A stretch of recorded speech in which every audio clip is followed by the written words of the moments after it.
Hey everyone! Tonight we dive straight into one of history's most bizarre corners. The strange, absurd, and sometimes downright comical punishments of medieval Europe. This was an age when justice wasn't just harsh, it was imaginative. Laws bent and twisted depending on who was in charge that day, and verdicts were often crafted on the spot by a man wearing a hat that looked more like a bad decision than a symbol of authority. Before we dive headfirst into this bizarre world of barrels, shackles, and medieval logic that makes absolutely no sense today, take a quick second to hit that like button and subscribe, but only if you genuinely enjoy uncovering the strange and fascinating corners of history with me. I'm really curious. Where are you watching from right now? And what time is it there as you're stepping with me into this twisted slice of the past? It's always incredible seeing how far this community reaches across the world. Now, dim your lights, settle back, maybe let that fan hum in the background, and get ready to travel with me into the darkly comical world of medieval justice. Because if you've ever had a bad hangover, trust me, it's nothing compared to waking up trapped inside a beer barrel while your neighbors point, laugh, and pelt you with turnips. Welcome to one of the strangest punishments in medieval Europe, the drunkard's cloak. A fashion statement so humiliating it managed to destroy both your dignity and your posture in one go. Here's how it worked. You got drunk. Not the fun singing with your friends drunk, but the kind of drunk that made you think wrestling a church bell was a good idea. Maybe you serenaded a statue. Maybe you passed out face first in a pigsty. Whatever masterpiece of disaster you created, the town decided you needed a lesson. That lesson came in the form of a large wooden barrel with holes cut for your head and arms. You were shoved inside, transformed from a person into a walking keg of shame. And then came the parade. A slow, awkward shuffle through cobbled streets while everyone laughed and threw vegetable scraps. Every step squeaked.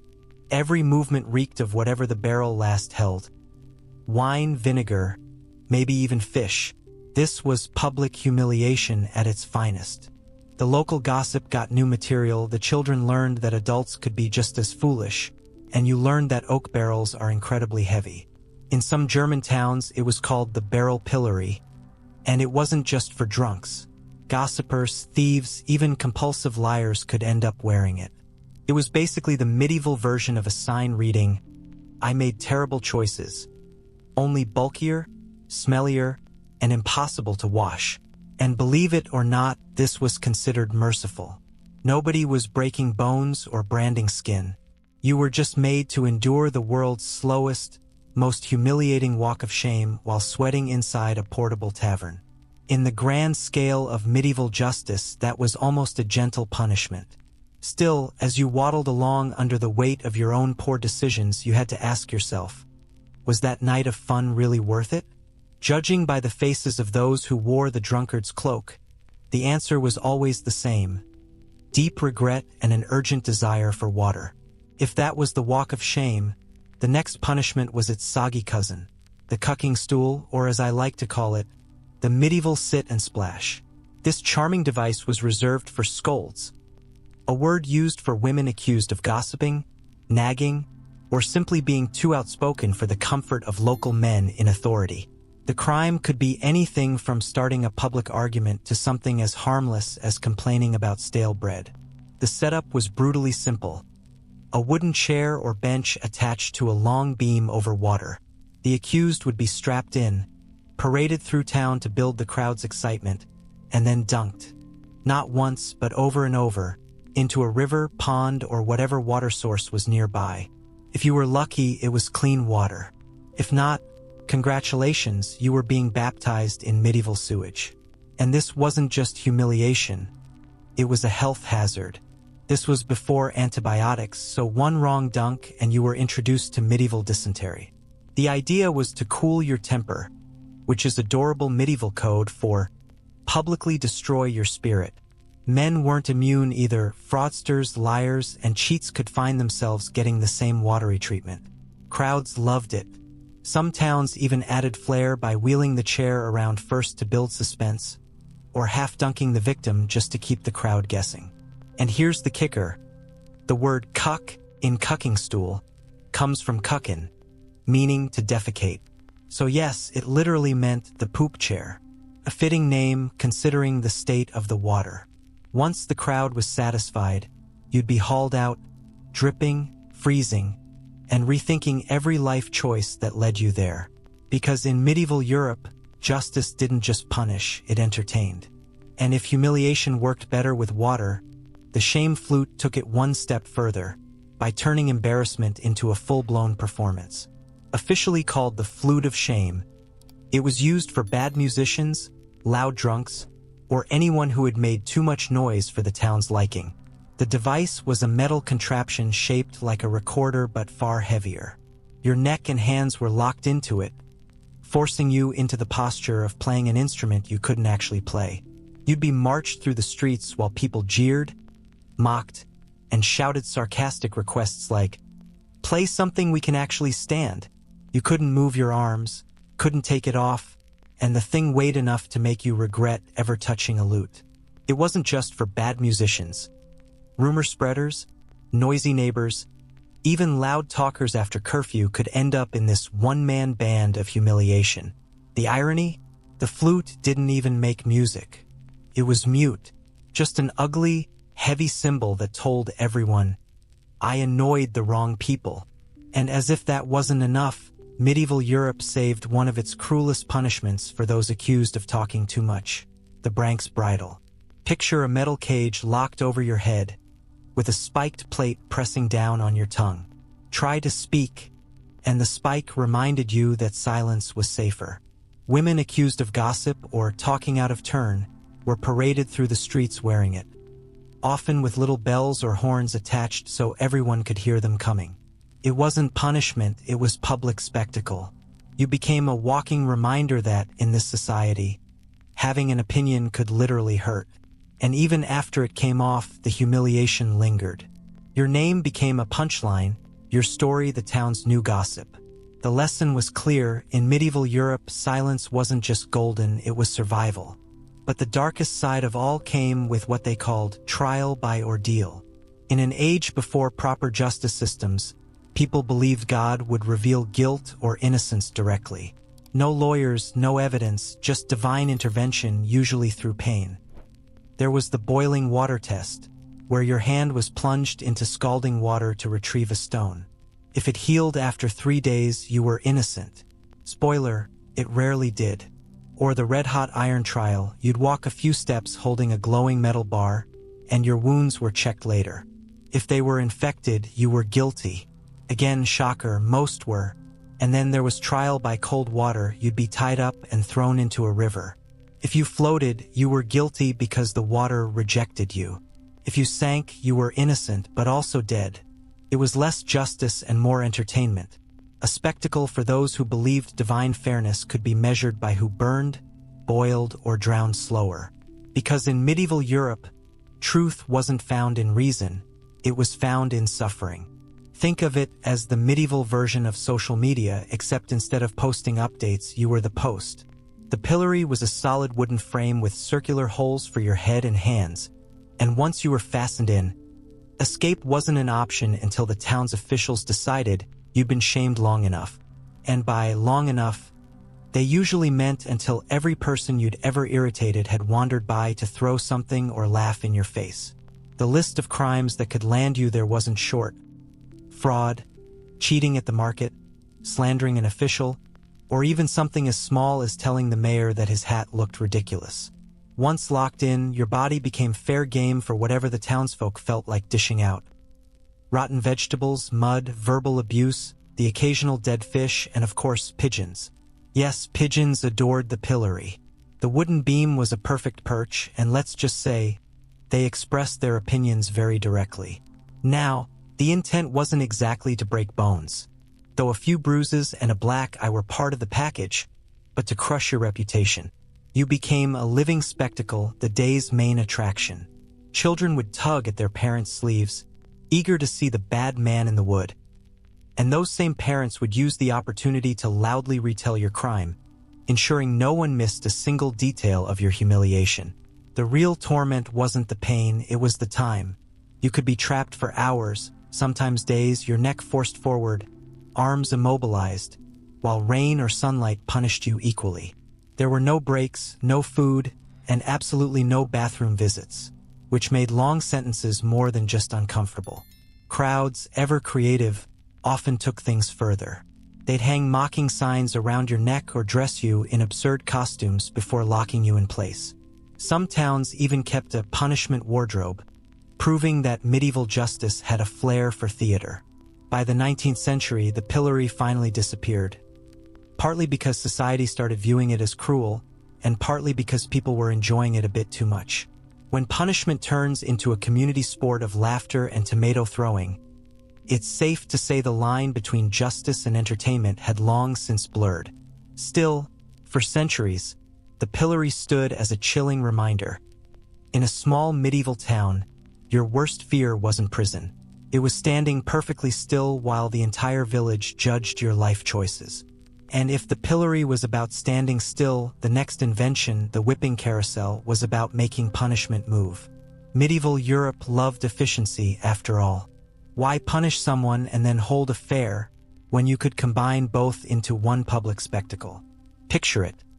An offender tied to a large wooden post or strapped onto a slow-turning platform. The punishment wasn't carried out behind closed doors. No, it was done in the heart of the square for maximum visibility.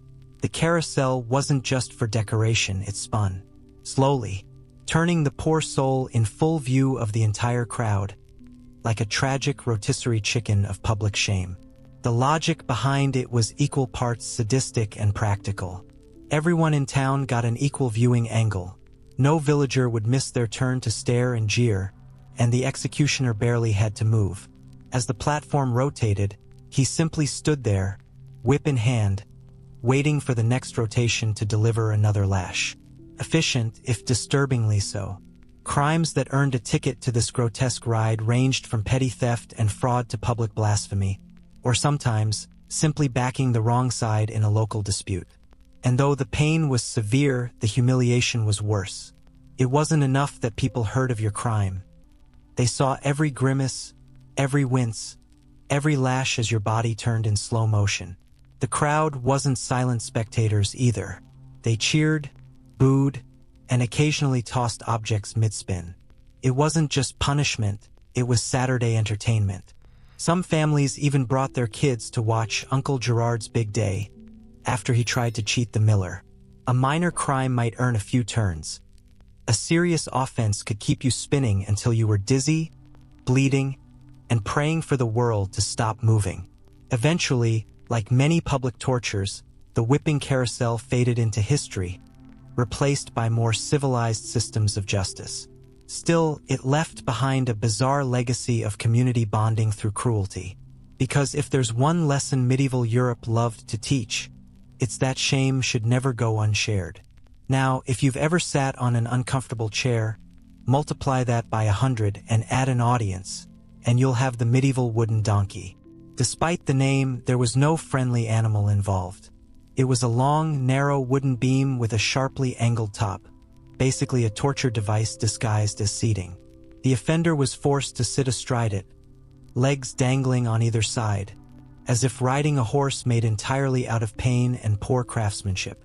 To make matters worse, heavy stones or iron weights were often tied to their feet, pulling them downward and increasing pressure on areas no human anatomy was built to endure. And where did this happen? Right in the middle of the town square, of course, because what good was suffering without spectators?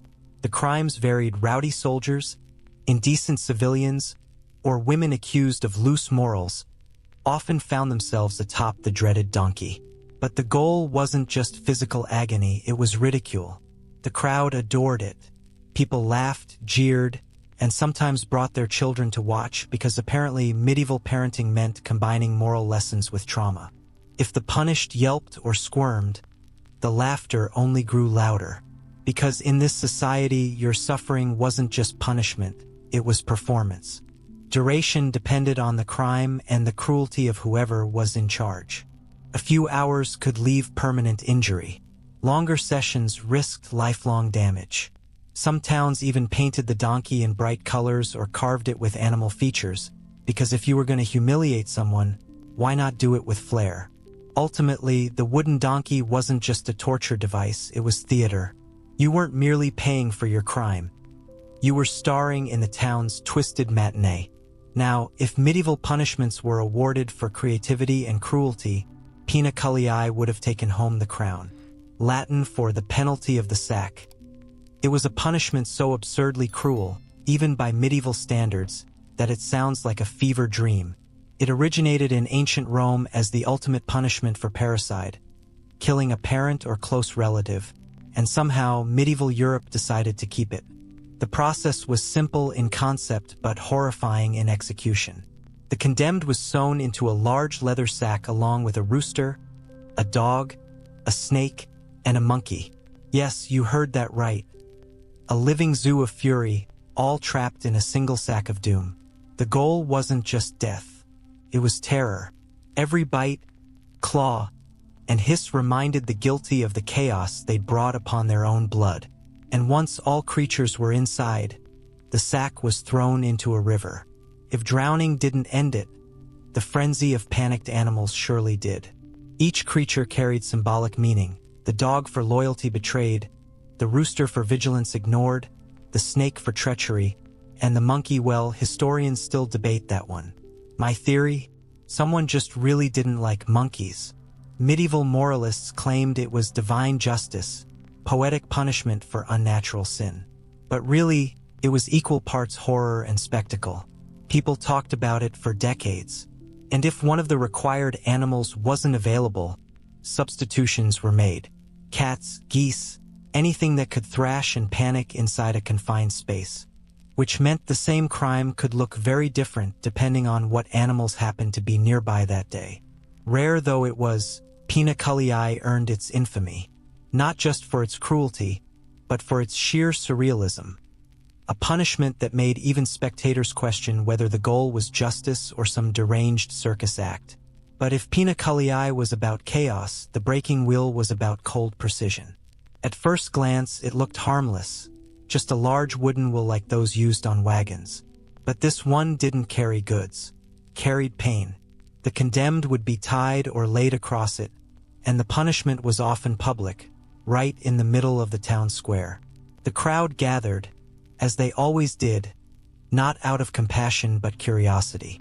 Depending on the crime, the executioner would strike specific limbs with an iron bar, shattering bones in a grim pattern designed to keep the victim alive, but motionless. For merciful versions, the offender might simply be tied to the wheel and left to die slowly of exposure, thirst, or shame. Why a wheel? Because it was versatile, sturdy, and easy to display. And it had the unsettling effect of making the punished look like part of a macabre piece of art. Children probably asked why a man was lying on a wagon wheel, and parents replied with something vague like, because he stole bread, making for some very awkward dinner conversations. Big crimes meant big wheels, big crowds, and longer displays. Some towns even added decorations, banners, or signs explaining the offense in poetic verse. And in rare cases, the wheel was turned slowly, not for mercy but for drama, because even justice apparently needed stage direction. Eventually, the breaking wheel was retired, not out of pity but practicality. Hauling a giant wheel into town every time someone misbehaved was, frankly, exhausting. Still, it left its mark, proof that in medieval Europe, even a wagon wheel could be turned into a tool of terror and entertainment. And finally, if the pillory was about standing still for your shame, whipping at the cart's tail brought humiliation to your doorstep. It was, in essence, mobile punishment, a traveling parade of pain. The offender was tied to the back of a cart and whipped as it rolled slowly through the streets. Not in secret, but along the busiest routes so everyone, family, neighbors, even former friends, could witness it. If you were lucky, the cart moved at walking speed. If not, you were dragged behind it, stumbling to keep pace as the lashes fell. The crimes ranged from petty theft and disorderly behavior to simply offending the wrong person in power. The purpose wasn't just physical agony, it was visibility. The entire point was to make sure your humiliation traveled as far as your body did. Because in medieval Europe, punishment wasn't meant to be private. It was meant to be seen, remembered, and talked about long after the wounds had healed. A punishment that kept you standing in one spot could only humiliate so many people. But if the goal was to make shame travel, this was the perfect solution. The local authorities would parade you around town like a living cautionary tale on wheels, letting everyone see what happens when you step out of line. And of course, the crowd was expected to join in the fun. People didn't just watch. They heckled, jeered, and hurled whatever they could find. Rotten scraps, handfuls of mud, or even insults so imaginative that some probably deserved their own medieval award. The ordeal wasn't finished until the cart had made its entire route, often weaving through the busiest streets multiple times just to make sure no one missed the show. The cart itself was plain, but the driver could make or break your day. A cheerful driver with a mischievous sense of humor might take you over every uneven cobblestone just to watch you stumble. And considering medieval roads were anything but smooth, that could turn your punishment into a very bumpy ride. Despite its crude simplicity, the act of whipping someone at the cart's tail had remarkable staying power. It was cheap, didn't require fancy equipment, just a cart, some rope, and a willing executioner, and it guaranteed the one thing authorities valued most: public exposure. Everyone saw it, everyone talked about it, and everyone thought twice before risking the same fate. Eventually, as justice shifted behind closed doors and became less theatrical, this mobile humiliation faded away. But for centuries, if you saw a slow-moving cart with a person tied to its back, you knew the town's next lesson in morality had just begun. In the world of medieval fashion, some accessories whispered elegance while others screamed regret. The iron collar did the latter. It was the era's version of saying, "I've made a terrible mistake." This wasn't jewelry, it was judgment in metal form. A thick iron ring clamped around your neck, often chained to a wall, a post, or sometimes left free, so you could walk around like a wandering billboard advertising your crime. There was nothing subtle about it. The collar was heavy, uncomfortable, and deliberately obvious. Many even had words engraved on them: thief, liar, or my personal favorite, gossiper. Imagine standing in line for bread, while your neck literally announced, "Don't trust me." The crimes that earned this medieval statement piece weren't usually deadly, just embarrassing. Petty theft, market fraud, or slander could land you in one. Sometimes you'd have to stand in the public square wearing it for hours while people read your new label out loud to each other like town gossip made visible. The real cruelty came with time. You might have to wear the collar for days or even weeks, sleeping, eating, and trying to live with a ring of cold iron biting into your skin. And taking it off wasn't an option. Only the blacksmith and the same officials who sentenced you held that key. In some towns, collars were permanently fixed to walls, forcing offenders to stand in place until their punishment expired. It turned you into living scenery, the town's moral reminder standing right by the market. Eventually, people moved on from the practice, partly because iron was expensive and partly because public shaming lost its appeal. But for a long time, it was an efficient form of portable disgrace, low maintenance, long-lasting, and guaranteed to make you the least welcome guest at any medieval feast. Medieval justice was direct to the point of horror. If you stole with your hand, you might not be using that hand again. Amputation for theft was exactly what it sounded like: a brutal, irreversible message carved in flesh. The logic was simple: remove the tools of the crime and you remove the crime itself. Barbaric? Yes, but undeniably effective, mostly because it scared everyone else into behaving. This wasn't punishment for every hungry baker or desperate beggar. Some towns offered leniency for minor thefts, but repeat offenders or those caught stealing something of true value faced what could be called the one-and-done policy. The sentence was often carried out right in the town square for maximum impact. Nothing deterred petty crime like watching someone instantly lose their career in pickpocketing.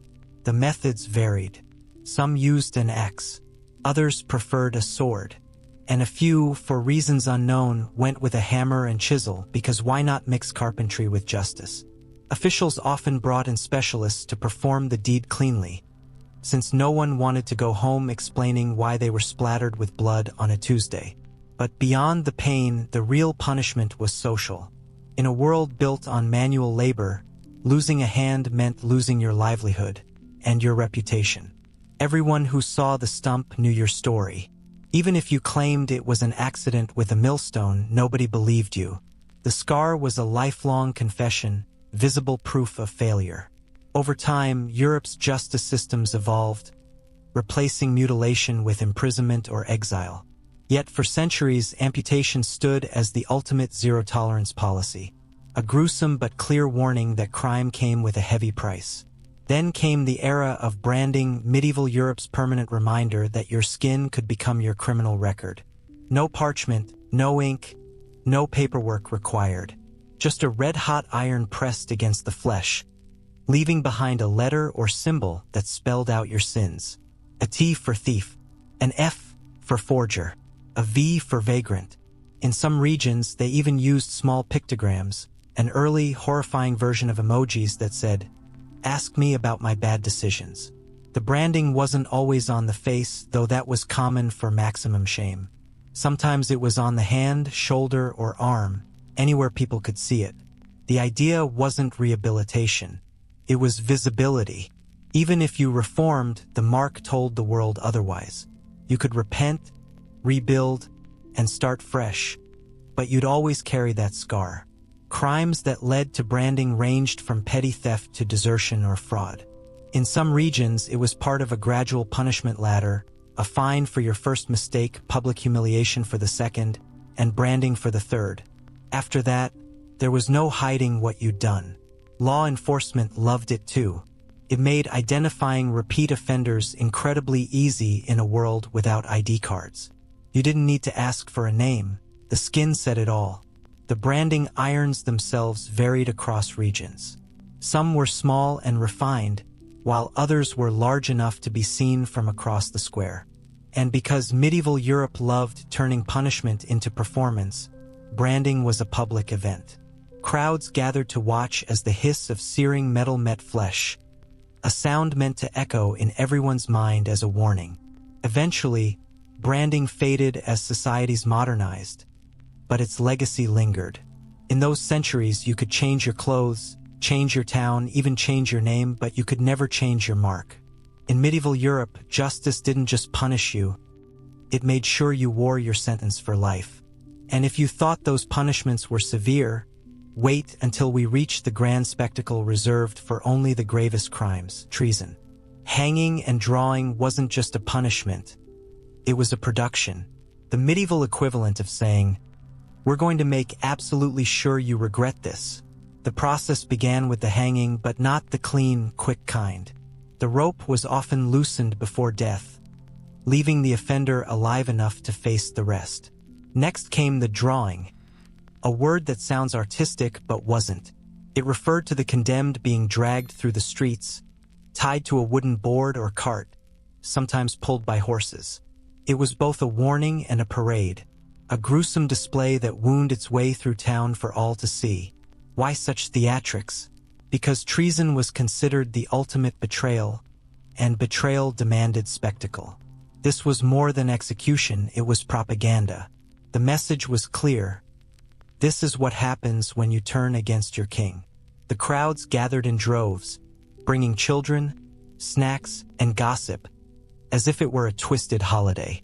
The condemned, meanwhile, endured the slowest, longest journey of their life. In time, the ritual lost its flair, replaced by quicker, cleaner methods of execution. But for a long stretch of medieval history, hanging and drawing was the crown jewel of punishment, a performance staged for the loyalty of the crowd and the pride of the crown. If you were going to betray your ruler, you'd better be prepared for your final act to be public, dramatic, and unforgettable. Before the thunderous roars of the Colosseum and the gleam of sun on Roman steel, the story of the gladiator began in a far darker, quieter place: funerals. In the 3rd century BCE, long before these battles became Rome's favorite form of entertainment, they were solemn rituals meant to honor the dead. Romans believed blood carried sacred power, capable of appeasing restless spirits. In the courtyard of a mourning noble's home, two men, often prisoners or condemned criminals, would be brought forward, armed with crude weapons and ordered to fight. The purpose was not amusement, at least not officially. It was sacrifice. Yet as those watching saw the clash of steel and the final collapse of one fighter, fascination began to bloom. The crowd felt something, a strange, visceral thrill they couldn't ignore. Rome, being Rome, took that flicker of fascination and turned it into a spectacle. Over the following centuries, these private combats evolved into grand public events. Temporary arenas appeared in marketplaces, and nobles discovered that the more blood they spilled for the crowd, the more admiration they received. When Julius Caesar staged his father's funeral games, he didn't just honor the dead. He entertained the masses with hundreds of gladiatorial duels. The blood that once flowed for sacred reasons now served a new god: power.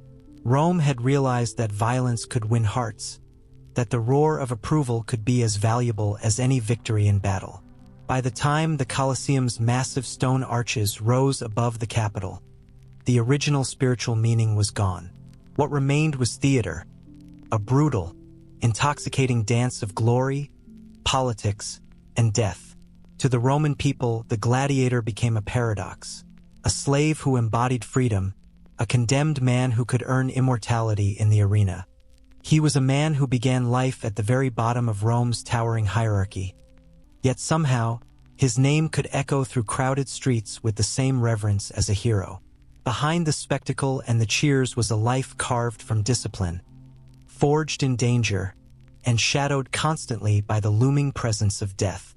Most of these men didn't choose the sword. They were prisoners of war dragged from conquered lands, condemned criminals paying for their sins in blood, or enslaved men bought by the Lanisti, the ruthless owners of gladiator schools known as ludi. These ludi were not schools in the noble sense of learning, but fortresses of brutality, walled compounds designed to keep fighters locked in and curious eyes firmly out. Inside, life followed a merciless rhythm. Days began before dawn with weapon drills, endless footwork, punishing conditioning, and instruction from veterans whose wisdom was written not in ink, but in scars. Each lesson came with a reminder that hesitation in the arena didn't just cost you the match, it cost you your life. Every gladiator was trained in a specific fighting style, complete with its own weapons, armor, and persona. The secutor, for example, wielded a short sword and a broad, heavy shield, stalking his opponent with the patience of a predator. The retiarius, by contrast, was the fisherman of death, armed with a weighted net and a trident, relying on speed and precision to entangle and strike. There were the heavily armored myrmillos, the agile Thracians with curved blades, and countless others, each pairing carefully crafted not just for combat, but for drama. In the eyes of Rome, the arena was not merely a battlefield. It was a stage, and the Lanisti were its directors. Life inside the ludus was harsh, but not without strange advantages. Gladiators ate better than most common laborers. They were given high-energy meals of barley, beans, and dried fruit enough to build muscle and sustain grueling training. Roman physicians, surprisingly skilled for their time, treated wounds with wine-soaked cloths and herbal salves, ensuring the fighters could return to battle as soon as possible. Despite being slaves, the most successful among them could earn the greatest reward of all: a rudis, a simple wooden sword symbolizing freedom. Yet even in bondage, these men became objects of fascination. Their raw strength, defiance of death, and constant presence in public games transformed them into Rome's strange brand of celebrity. Crowds adored them. Mosaics were crafted in their honor. Walls whispered with their names. Some Romans worshipped their favorite fighters like modern fans worship athletes.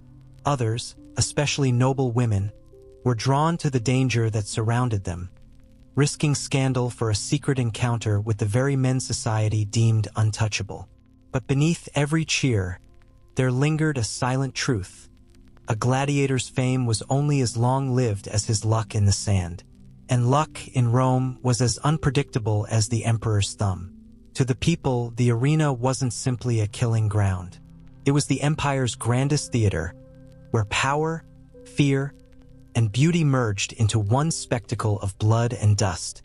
At the heart of this spectacle stood the Colosseum, Rome's colossal monument to ambition and engineering.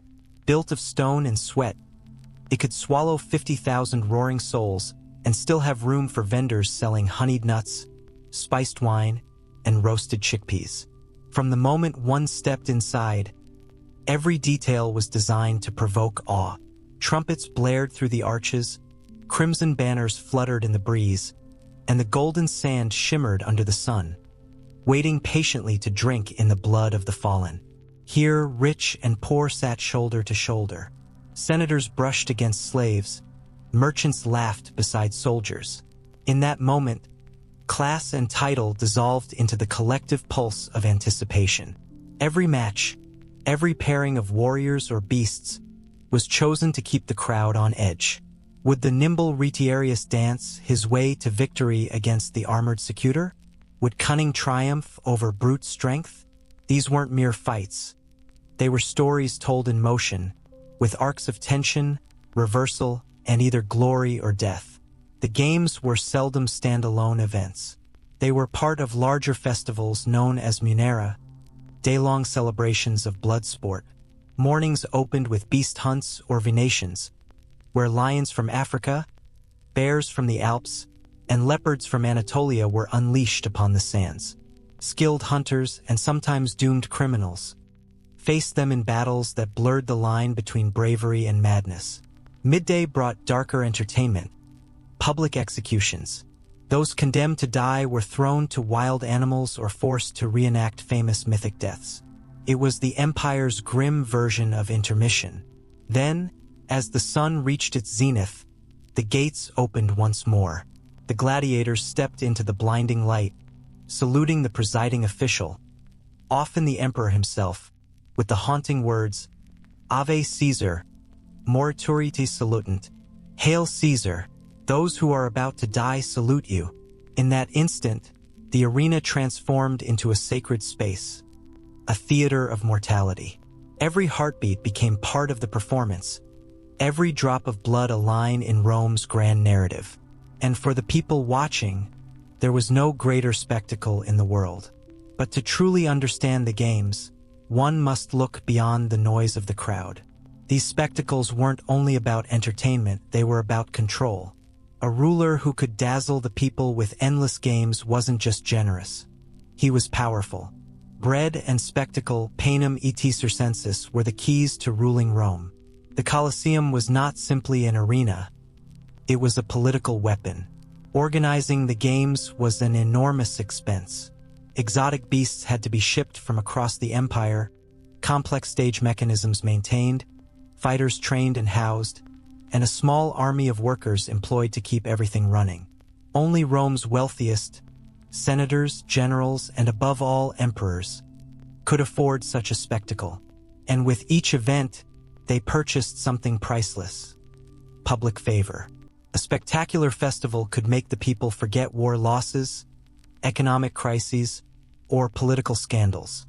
As long as the crowd roared in the Colosseum, no one shouted in protest at the Forum. Julius Caesar famously hosted funeral games for his father, not merely as a tribute, but as a calculated display of generosity to win the people's hearts. Later emperors, like Augustus, perfected the art, using the arena to project order, virtue, and imperial grace. Yet the same tool that built loyalty could destroy it. A poorly staged event or stingy display risked turning cheers into rage. Rome's crowds were unpredictable, capable of worshipping their heroes one day and demanding their heads the next.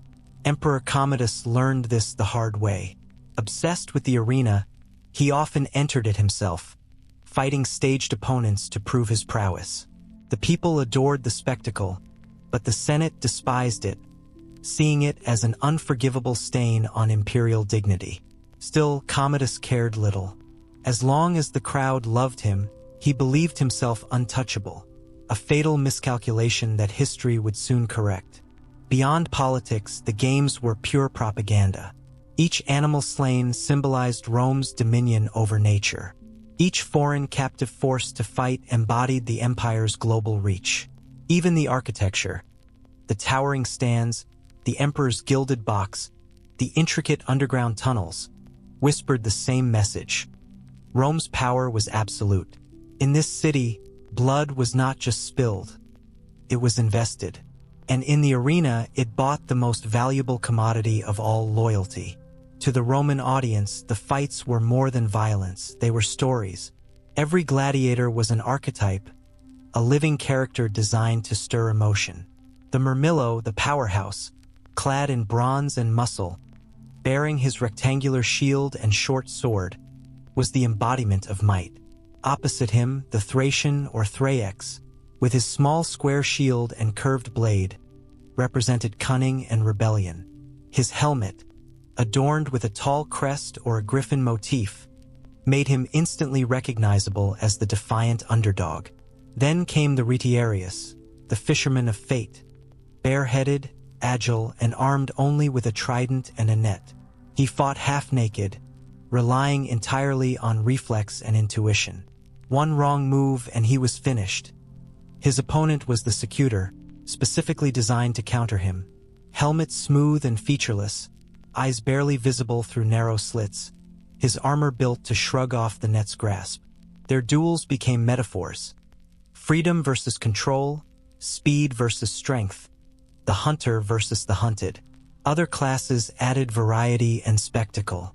The Hoplomachus, modeled after Greek hoplites, fought with a spear and round shield, switching to a dagger in close combat. The Dimachurus wielded two swords at once, a whirlwind of steel and risk. The Bestiarius faced wild beasts instead of men, surviving on sheer nerve and quick reflexes. Each pairing was deliberate, designed for contrast, tension, and drama. For the gladiator, his fighting style wasn't just his weapon, it was his identity. The way he moved, fought, even died, defined how the crowd would remember him. Some fighters built loyal followings not through victory, but through the way they performed. In the eyes of Rome, style was often as valuable as survival. If the arena was Rome's grand stage, the ludus was its rehearsal hall. Hidden behind walls and iron gates, gladiators trained, ate, and bled in preparation for their fleeting moment beneath the sun.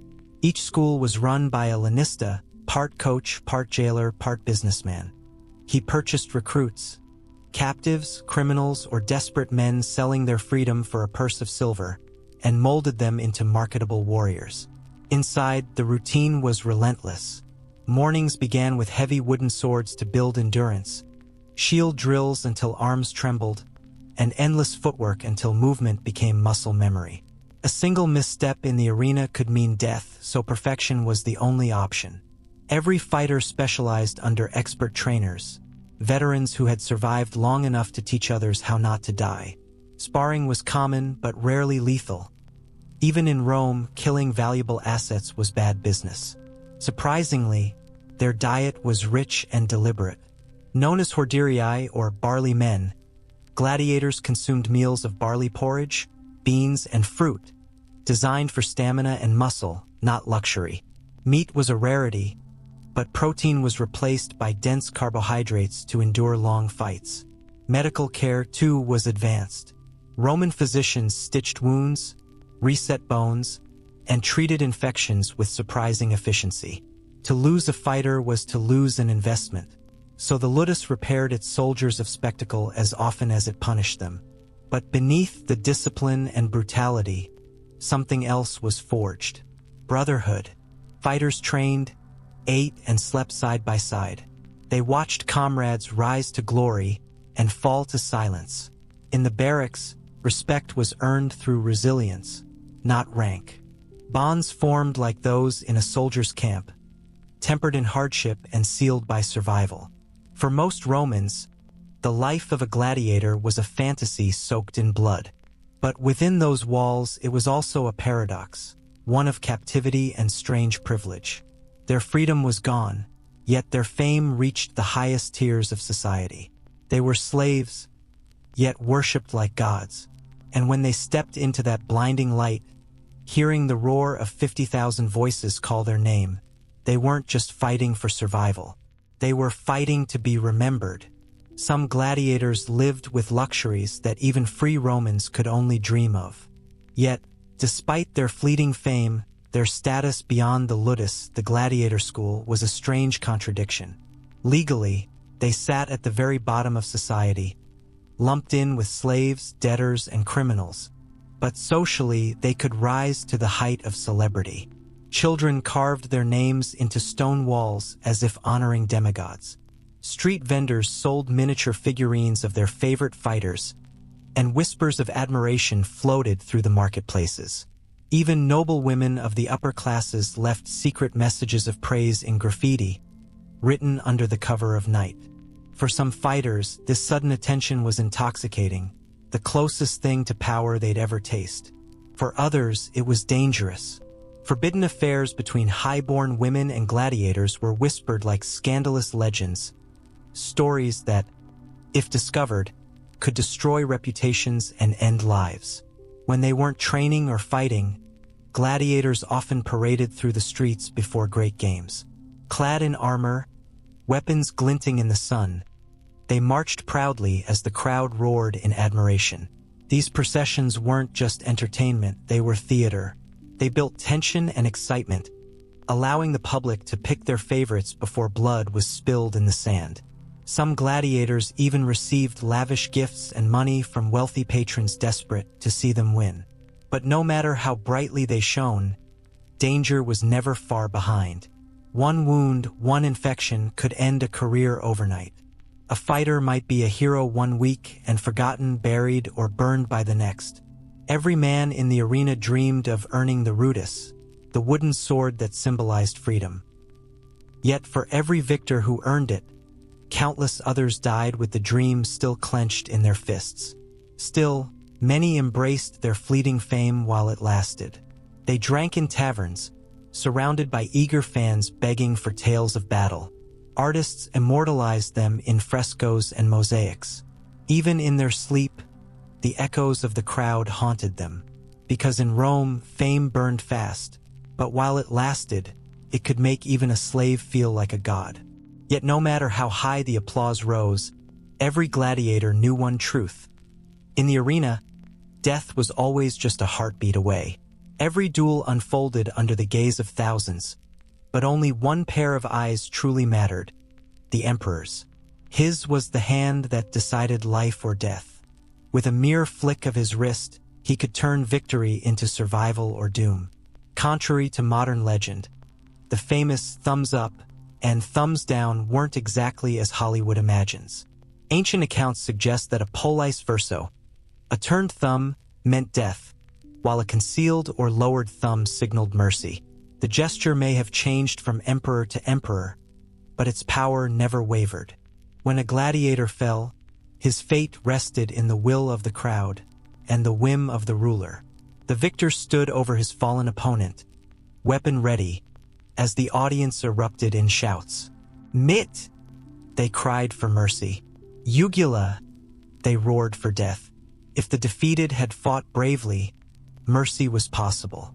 But politics, grudges, or even the mood of the emperor could tilt the scales toward execution. Some rulers, hungry for spectacle, spared no one. Others, like Augustus, chose mercy, knowing that compassion could win hearts as easily as conquest. For the condemned, death was swift but seldom clean. A blade thrust through the heart or throat ended the suffering, but not the spectacle. Their bodies were dragged through the Porta Libidinensis, the gate of death, stripped of armor and discarded without ceremony. The blood was raked over, the sand smoothed, and the show went on. To the roaring masses, it was entertainment, the ultimate test of courage. To the gladiator, it was the final gamble of life itself. Fight with honor, please the mob, and pray that the emperor's thumb would tilt toward mercy. When the last echoes of the arena faded, the gladiator's legacy didn't die, transformed. He became more than a fighter, he became a symbol, a myth that evolved through the ages. In Rome, his name could be etched into marble, remembered by fans and family alike. Artists painted his triumphs in mosaics, poets wrote verses in his honor, and chroniclers preserved his courage in ink. Even though many entered the arena in chains, they left as symbols of endurance, bravery, and the human will to defy fate. When the games finally ended in the 5th century CE, crushed by Christian morality, economic collapse, and the empire's decay, the gladiator became legend. Medieval storytellers recast him as the chivalric knight, noble, doomed, yet defiant. Renaissance scholars saw him as a relic of Rome's former glory, and modern filmmakers turned him into a timeless rebel, a man who stood unbroken before tyranny itself. The fascination never truly died. Today, museums display their helmets and armor, scarred and dented from battles long forgotten. Each mark tells a silent story of sweat, pain, and fleeting triumph. Historians reconstruct their training, their diets, and their tactics, piecing together what it truly meant to stand in that sand. And every time a film or series revives the image of the arena, we still lean forward, hearts racing, feeling the same primal tension Romans felt 2,000 years ago. Who will live? Who will die? What will the crowd decide? The word gladiator has outlived the empire that created it. It's become a symbol for anyone who fights against the odds.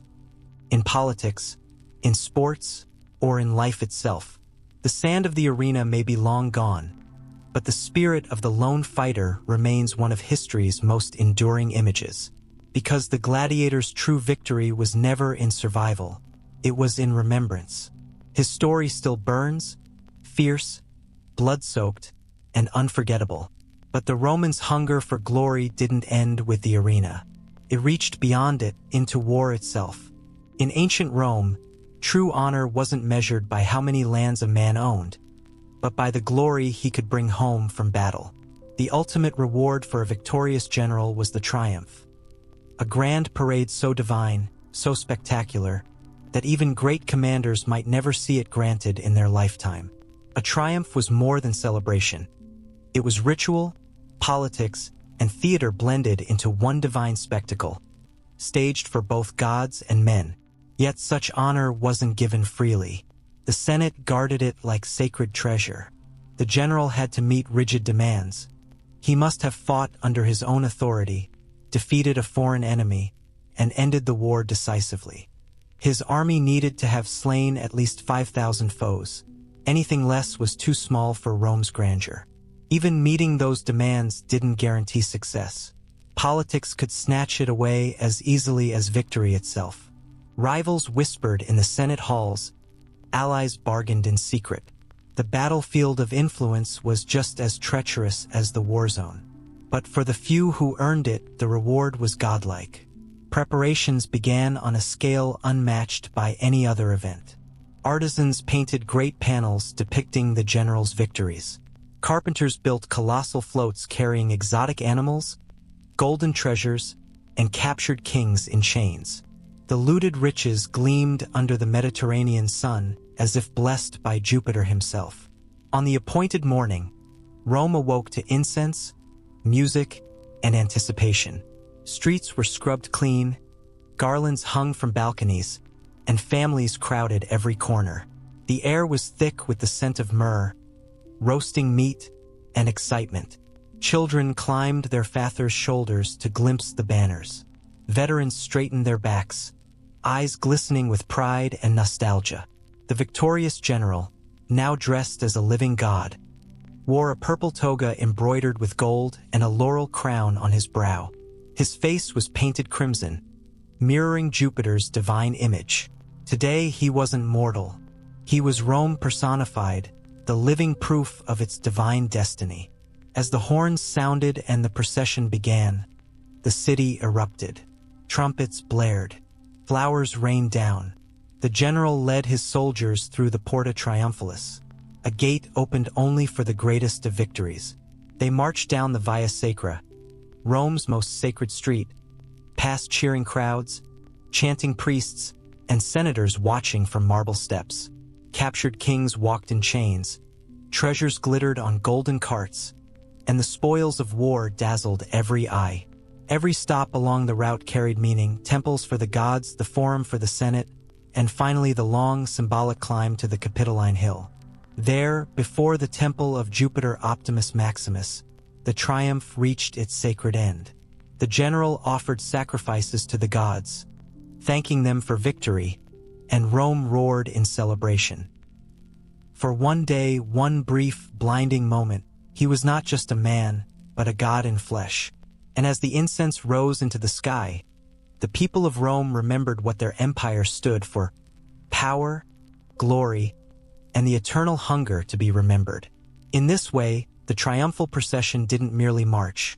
It narrated a story with every deliberate step, beginning from the wide plains of Mars, where wars were born, winding through the sacred veins of Rome's political heart, and ending at the towering seat of her divine protector. If the triumph itself was a grand theatrical play, then the spoils of war served as its dramatic opening act, the first breathtaking scene that revealed the true scale of victory.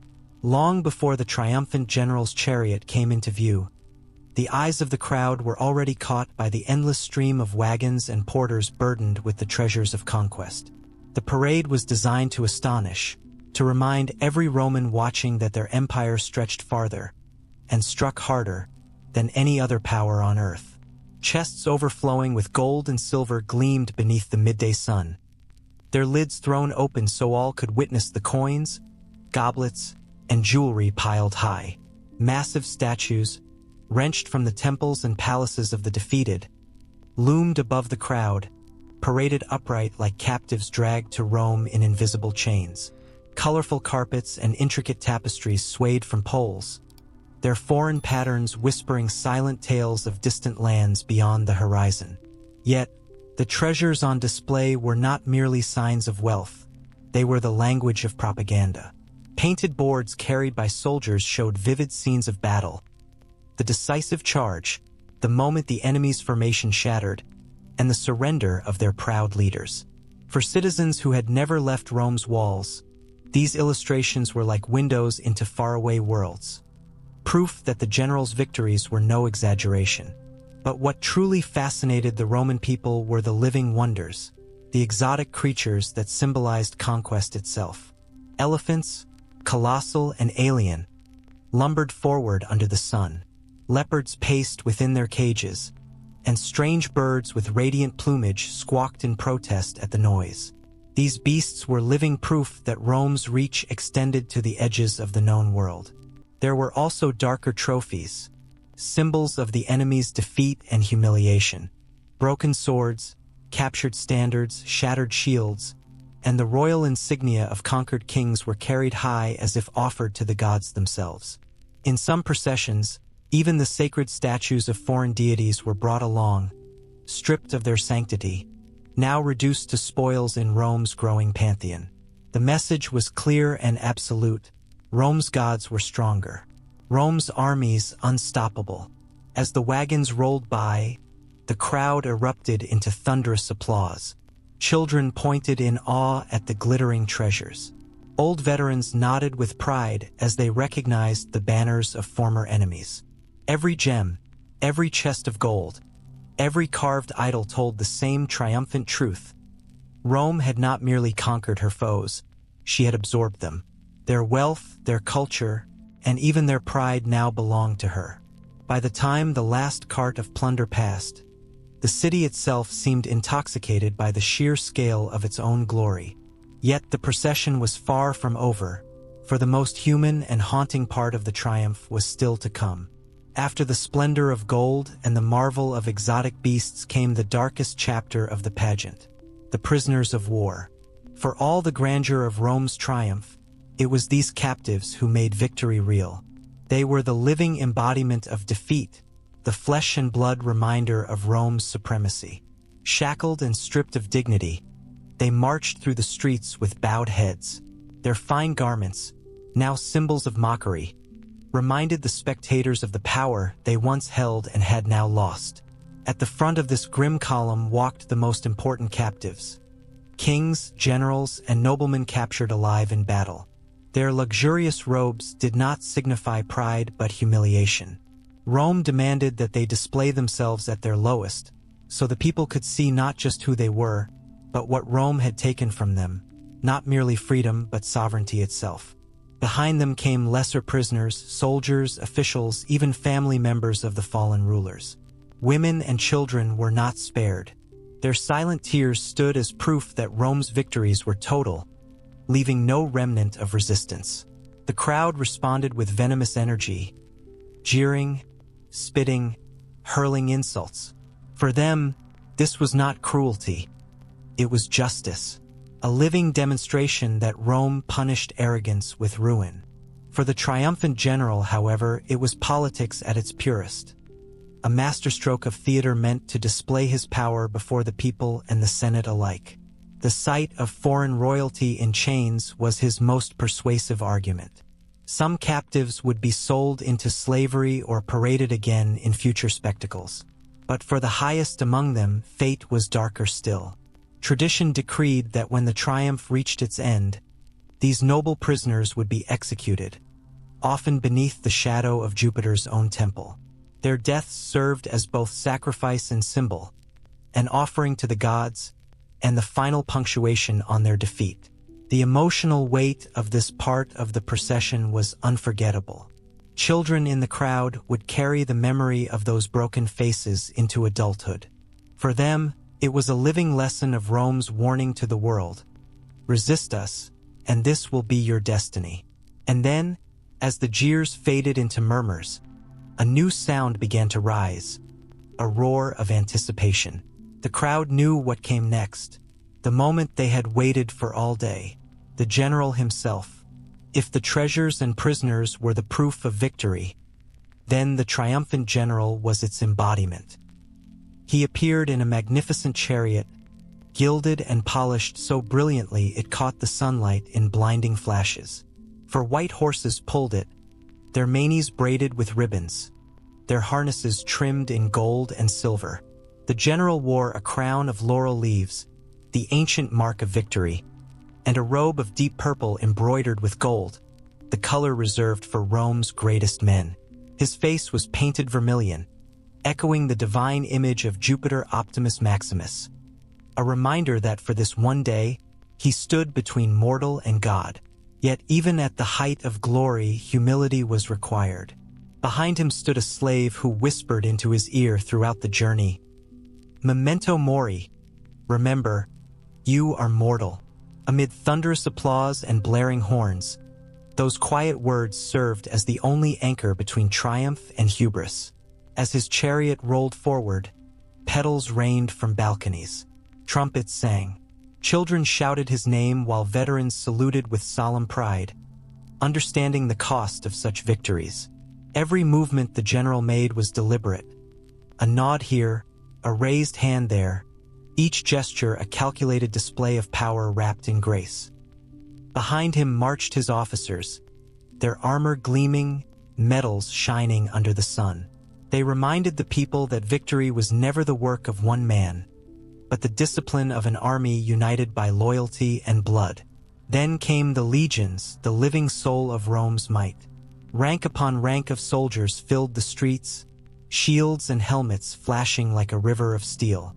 Their march thundered against the paving stones, the rhythm echoing through the city. But amid the formality, laughter and song filled the air. Soldiers sang verses, some praising their general, others mocking him. Rome, after all, had little love for joyless reverence. Even in triumph, humor belonged to her. Each soldier wore his own crown of laurel, proof that this was their triumph too. Some carried tokens from faraway campaigns, a dented helmet, a foreign trinket, a dagger still stained from battle. These small, personal spoils bridged the distance between soldier and citizen, making the war's glory something everyone could touch. The soldier's presence also carried a silent warning. Thousands of armed men marching through the capital reminded Rome that power did not lie only in marble halls or Senate debates. It also marched in formation. Loyalty could make or break the republic. For the men themselves, this day was their reward. Some would soon retire with wealth or land. Others would march again to distant frontiers. But for this brief, radiant moment, they were living symbols of the empire's strength, immortalized in the cheers of their people. The final ascent led them toward the Capitoline Hill, home to Jupiter's grand temple. The steep climb slowed their march, and the air grew heavy with incense as priests in white robes joined the procession, swinging censers that filled the path with clouds of sweet smoke. The mingling scents of sweat, metal, and perfume created an atmosphere both sacred and primal. At the summit stood the bronze doors of Jupiter's temple, flanked by towering statues. Here, the general stepped down from his chariot, not as a conqueror, but as a man honoring the gods. He carried a golden laurel wreath, his ultimate token of victory. Inside, he laid it before the colossal statue of Jupiter, offering his triumph to the divine. Outside, the crowd fell silent as the final act of the ritual unfolded. The most important enemy captives were brought forward. Kings, nobles, and generals, their fates sealed. One by one, they were executed, their deaths marking the absolute end of their nation's defiance. The sacrifices complete, the general emerged once more to a deafening roar. His personal glory had now become sacred duty. His victory, a gift to Rome and her gods. The climb to the Capitoline Hill symbolized more than a physical ascent. It was the elevation of his name into legend. Yet, as the incense faded and the crowd dispersed, the true meaning of the triumph revealed itself. For while the parade ended that day, its echoes reshaped the empire. A Roman triumph was never only a celebration, it was a political storm. For the general, it could mark the summit of his life or the beginning of his downfall. His name had been shouted by thousands. His image burned into the memory of the city. But such glory was dangerous. Rome loved victory, yet feared ambition. Too much fame could turn friends into rivals.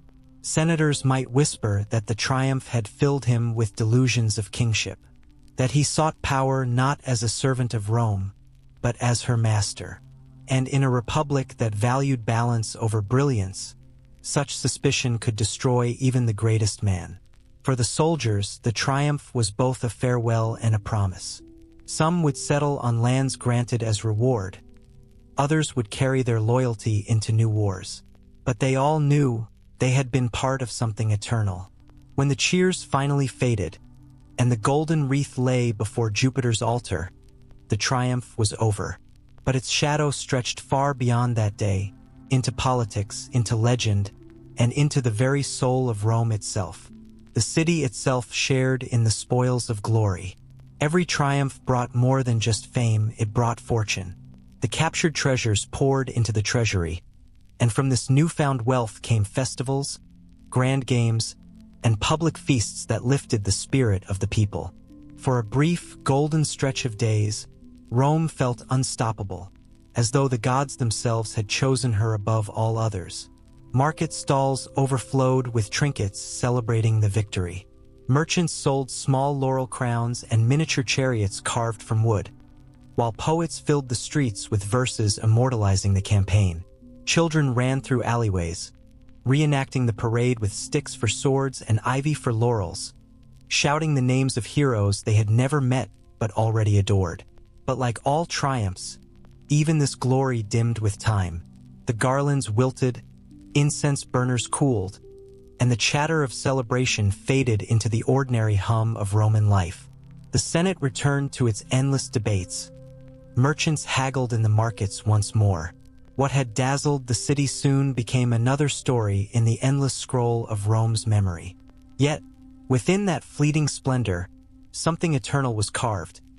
A moment where one man's name was spoken alongside the gods, and Rome once again reminded the world that it was hers to command. Far from the eternal city, another kind of display of power took form, not in parades but in feasts. In the Crusader states of the Holy Land, the dining hall became the stage of authority. Within the thick, stone walls of strongholds like Jerusalem, Acre, or Antioch, nightfall transformed practicality into pageantry. By day, these halls echoed with the serious murmur of counsel and strategy, but as dusk deepened, torches were lit, banners unfurled, and the space came alive with music, warmth, and ambition. The great hall would glow in golden light, rafters blackened by years of smoke and fire, while colored standards of the Templars, the Hospitallers, and other orders draped the walls like a tapestry of faith and power. Hundreds of candles flickered upon polished silver goblets and plates, scattering their reflections across the faces of knights and nobles. Long trestle tables stretched from end to end, cloaked in linen, while servants darted between them, straightening benches, refilling goblets, and ensuring every setting gleamed beneath the candlelight. The scent of roasting meat, of honeyed wine, and freshly baked bread mingled with the heavy sweetness of burning incense, an aroma that told every guest they were in the presence of wealth and command. The feast itself was far more than indulgence. It was a ritualized performance of order, hierarchy, and prestige. The arrangement of seats spoke a language of its own, one that every noble in attendance understood. At the head of the table sat the lord of the castle, flanked by high-ranking knights, envoys, and churchmen, each placement calculated to reflect honor, allegiance, or subtle disfavor.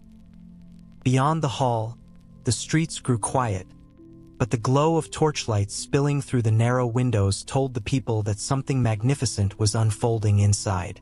Music and laughter carried faintly into the cool night, echoing between the stones. For those within, it was a rare pause in the constant storm of war, a night where the sword gave way to the goblet, and rivalry softened into revelry.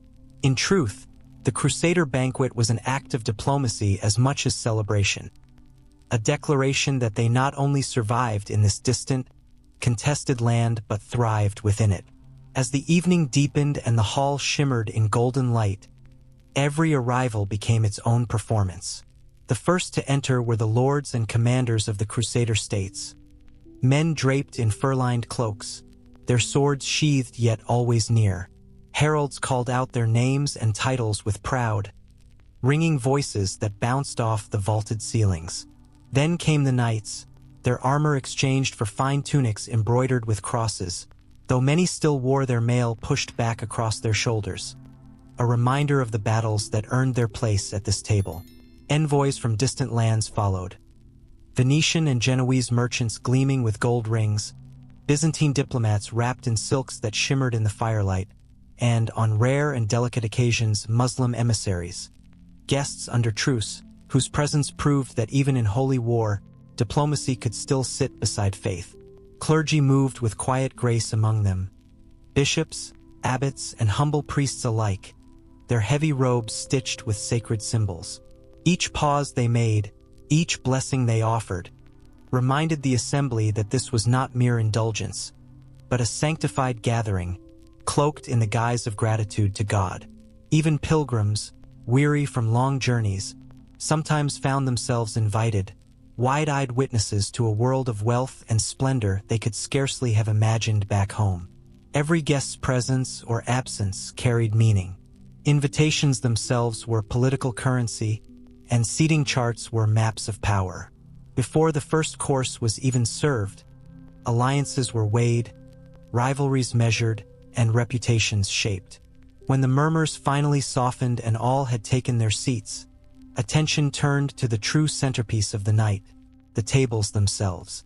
These were not mere surfaces for food, but platforms of theater, each gleaming with silver, each overflowing with the bounty of 2 continents.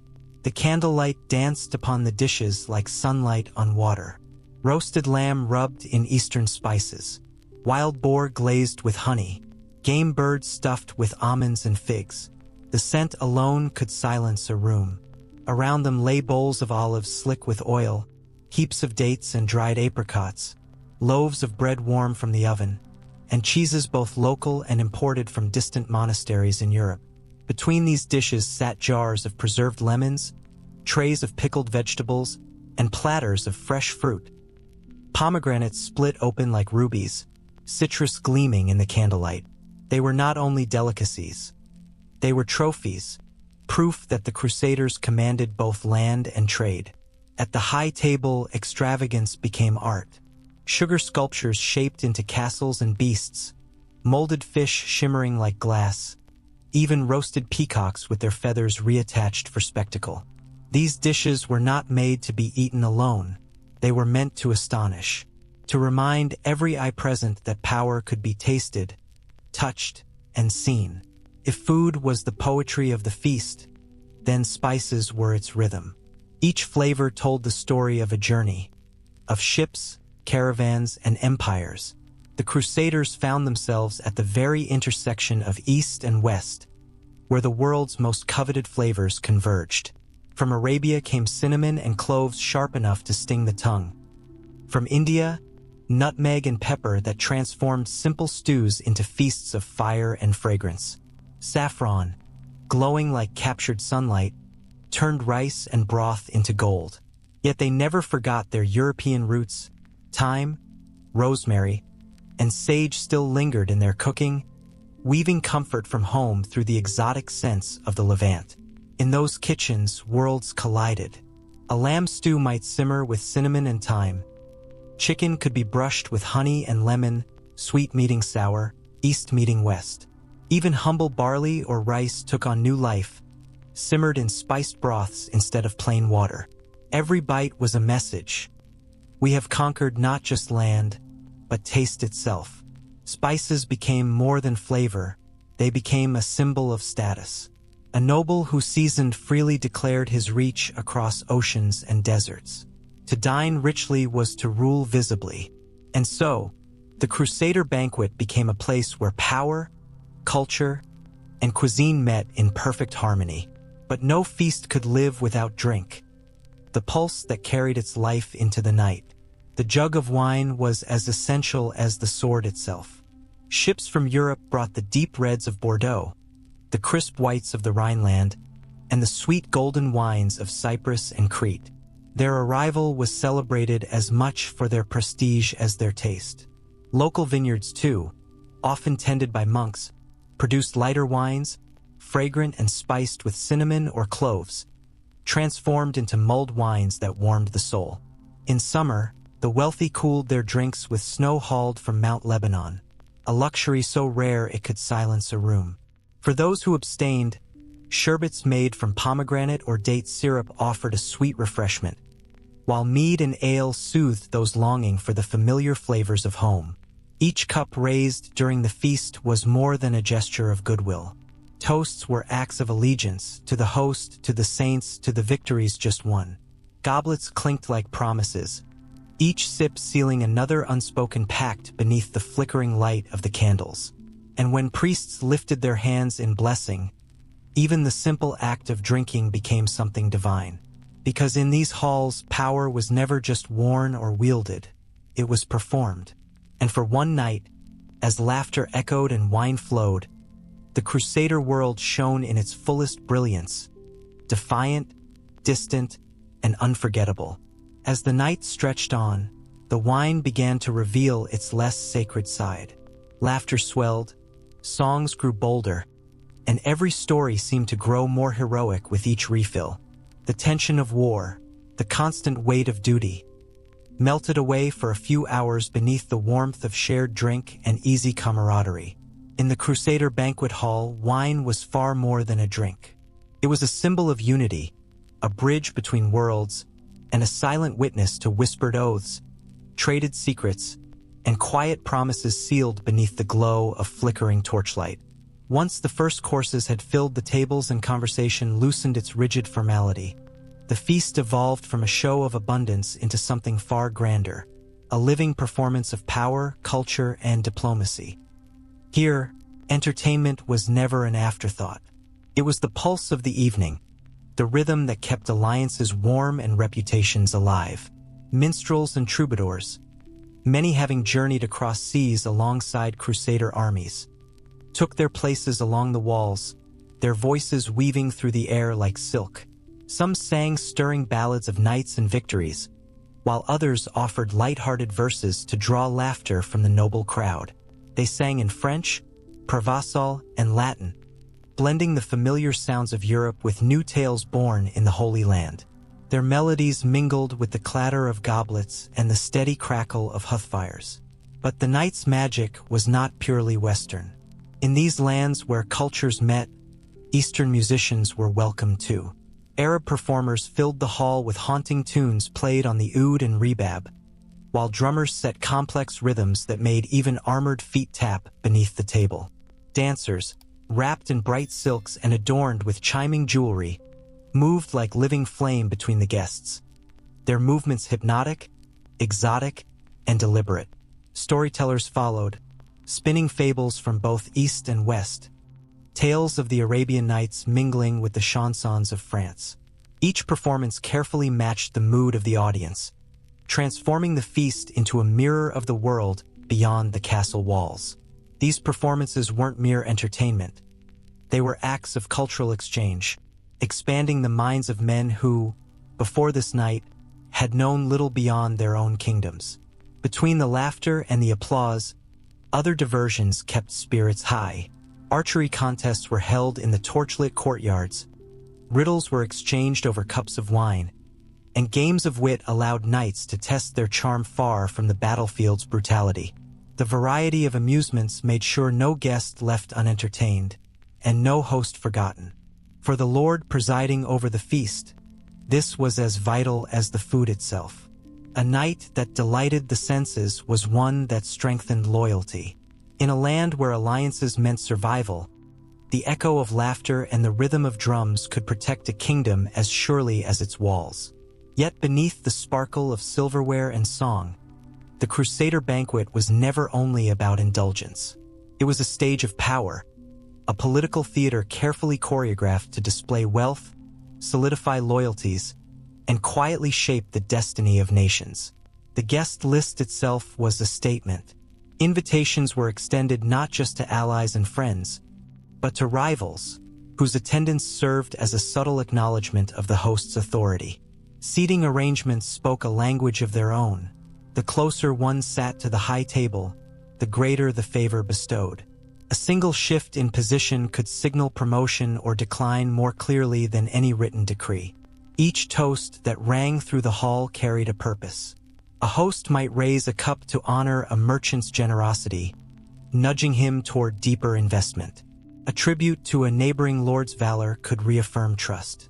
Even the solemn blessings offered by clergy bound the knight's diplomacy in divine legitimacy, reminding all that unity was both a necessity and a duty under heaven. Diplomacy flowed as easily as the wine. Offering rare spices, imported delicacies, or foreign vintages was more than generosity. It was coded language. It said, "I have access to the world.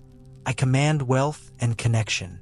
And while laughter filled the air, quieter conversations unfolded in corners. Two knights resolving disputes over land, a merchant striking a deal with a commander, an envoy whispering a royal proposal behind the drape of a tented archway.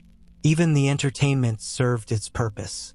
Songs of shared victories reminded everyone of brotherhood, while cautionary tales of betrayal sent subtle warnings to anyone tempted by treachery. Nothing in the hall was accidental. Every seat, every melody, every dish contributed to a grand performance designed to maintain the fragile balance of power in the Holy Land. By the time dessert appeared, golden pastries, preserved fruits, and sweet wine, the true work of the evening was already complete. Guests rose from the table not only full but changed. Alliances renewed, grudges softened, and promises quietly made. In these lands, a single feast could shift politics as powerfully as any campaign. But the Crusader banquet was also bound by ritual, a complex choreography of customs that gave the event its form and meaning.